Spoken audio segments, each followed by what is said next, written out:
There are moments in life that don't look important while they're happening. They don't announce themselves. They don't slow time or sharpen your senses. They pass like any other moment, ordinary and forgettable. Until years later, when you realize everything depended on what you didn't say. I used to think regret came from actions you couldn't undo. Mistakes. Failures.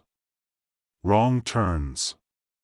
I never imagined silence could follow you so relentlessly. But silence has a memory. And it remembers exactly when you chose comfort over truth. The moment I'm thinking of wasn't dramatic. No raised voices. No confrontation. Just a pause, brief, almost polite, where I could have spoken. I didn't. At the time, it felt reasonable. Even kind. I told myself I was keeping the peace, avoiding unnecessary pain. I convinced myself that silence was maturity. What it really was fear. Fear of consequences. Fear of changing the shape of my life. Fear of being responsible for what would happen next. So I stayed quiet. And the world moved on as if nothing had happened. That's how silence wins. Life continued smoothly after that. Almost too smoothly. Nothing broke. No one accused me. No door slammed shut. I went back to my routines, reassured by the fact that everything still looked intact. But something inside me shifted. It was subtle at first. A slight heaviness in my chest. A delay before speaking in conversations. A tendency to rehearse what I might say, and then not say it. I didn't connect it to that moment right away. I just knew something felt unfinished. I began noticing how often I held back. Not just in big moments, but small ones. I let misunderstandings slide. I swallowed objections. I nodded when I disagreed. Each time, I told myself the same story. It's not worth it. This isn't the right time. I'll speak up later. Later never came. The silence became a habit. And habits shape identity. I became someone who was easy to be around. Calm. Agreeable. Reliable. People trusted me because I rarely disrupted anything. I wore that trust like proof that I was doing life correctly. But trust built on silence has a cost. At night, when everything was quiet, I replayed that original moment again and again, not because I missed it, but because some part of me hadn't accepted it. In the replay, I always spoke. I said the thing I had swallowed. I watched the scene unfold differently. Sometimes it ended badly. Sometimes it ended well. But it always ended honestly. Then I would open my eyes and return to the life I had protected. The longer I stayed silent, the harder it became to imagine breaking that pattern. Silence doesn't just erase one truth. It trains you to distrust your own voice. I started questioning my right to speak at all. What if I'm wrong? What if I'm overreacting? What if staying quiet is the more responsible choice? Those questions sounded reasonable. Intelligent, even. But underneath them was a simpler truth I didn't want to face. I was afraid of being seen. Because once you speak, you reveal where you stand. And once you reveal where you stand, you risk losing the life built around your silence. Years passed. Opportunities slipped by, not because I wasn't capable, but because I didn't advocate for myself. Relationships settled into shapes that never quite fit, because I never corrected them. People assumed I was content, because I never said otherwise. And in a way, I let them believe that. I told myself I was adaptable, flexible, low maintenance. But adaptability without expression slowly becomes erasure. The first time I felt real panic wasn't during a conflict. It was during a moment of praise. Someone thanked me for always being so understanding. I smiled. And something inside me cracked. Because understanding had become my disguise. I realized then that silence doesn't just protect others from discomfort. It protects you from responsibility for your own life. That realization stayed with me, growing heavier over time. I started to see how many of my regrets weren't about things I did wrong, but about moments I abandoned. Moments where my voice could have changed something, anything. The past didn't haunt me with noise. It haunted me with the echo of words never spoken. And slowly, unbearably slowly, I began to understand something that terrified me. If I didn't learn to speak now, I would spend the rest of my life explaining my absence instead of living my truth. Once I understood that silence had shaped me, I started seeing its fingerprints everywhere. In meetings where I let decisions be made for me. In relationships where my needs became optional. In friendships where I listened so well that no one ever asked what I wanted. I had trained the world to expect nothing from my voice. And the world learned quickly. At first, I tried to correct this quietly. I told myself I didn't need to revisit the past, I could just be braver going forward. Speak more. Assert myself gently. Change without disruption. But silence doesn't loosen its grip that easily. The moment I opened my mouth to say something that mattered, my body reacted as if I were in danger. My throat tightened. My heart sped up. My thoughts scattered. It felt irrational and humiliating. Why should speaking feel like stepping off a cliff? That's when I realized how deeply I had associated safety with being quiet. Silence had kept my life stable, predictable, intact. Speaking felt like sabotage. I began noticing how often I preemptively softened my words, apologizing before I had even said anything wrong. How often I framed my opinions as suggestions, my needs as inconveniences. I might be wrong, but it's not a big deal, but only if it's okay with everyone. I didn't notice when this habit started. I only noticed how natural it felt. And how invisible it made me. There were moments when I almost spoke, when the words rose up clearly, urgently, and then I swallowed them, convincing myself it wasn't worth the trouble.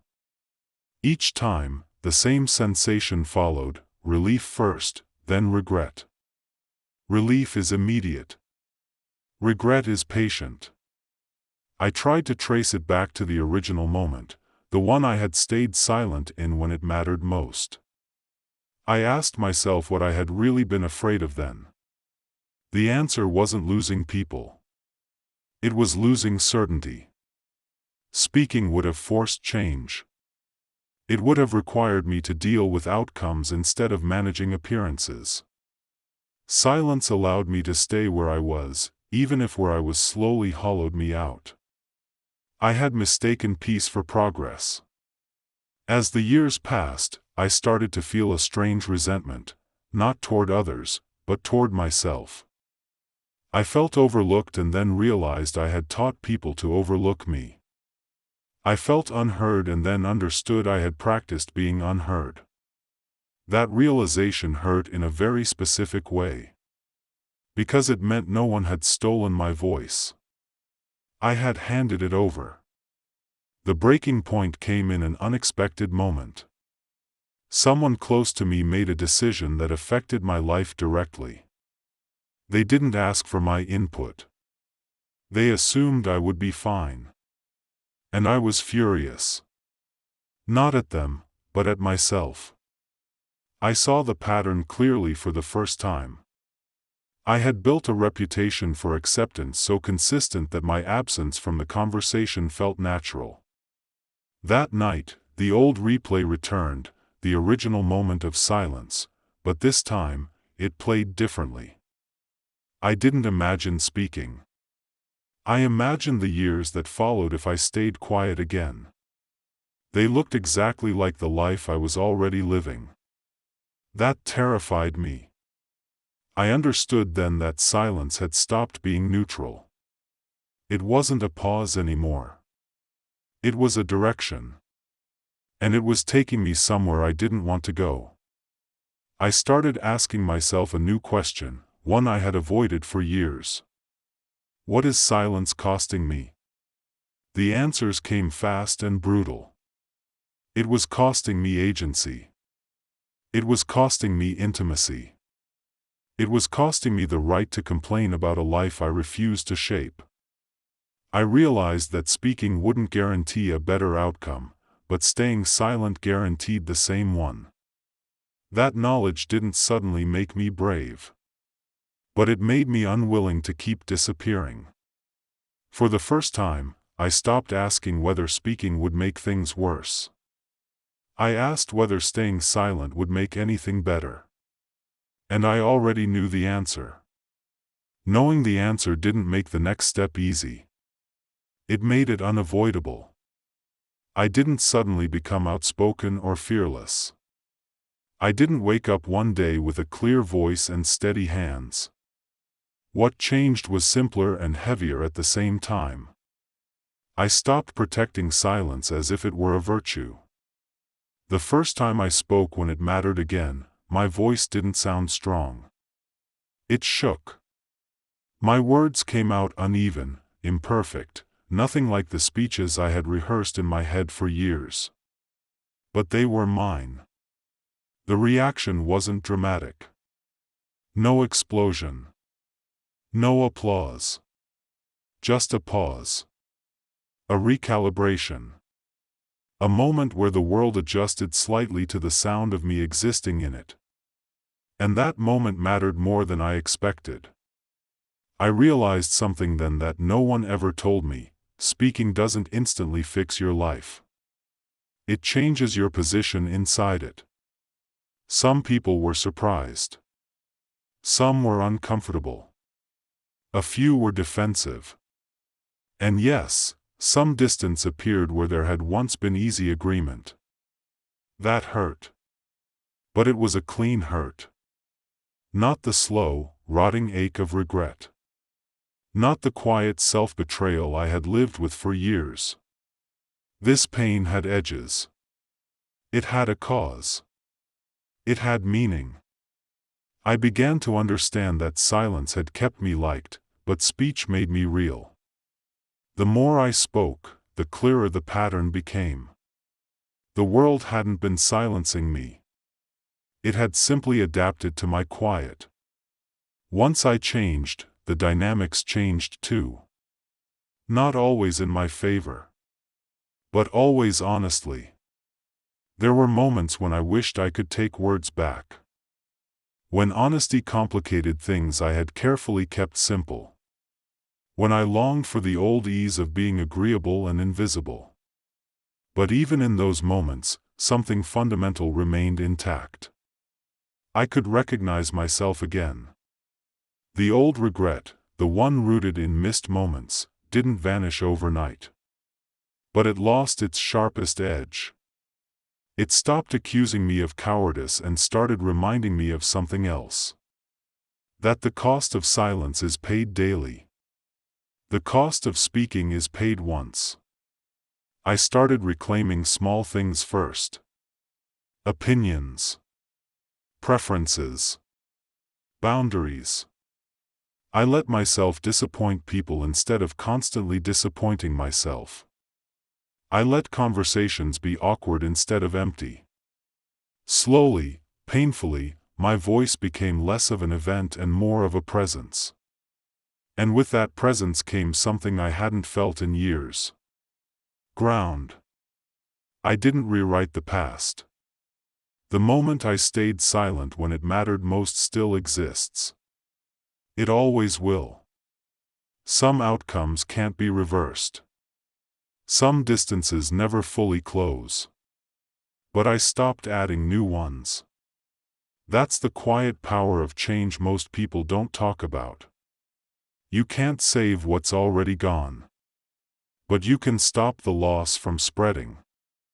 If you're listening to this and carrying the weight of something you never said, I won't tell you that speaking now will fix everything. It might not. Some moments pass for good. Some truths arrive late.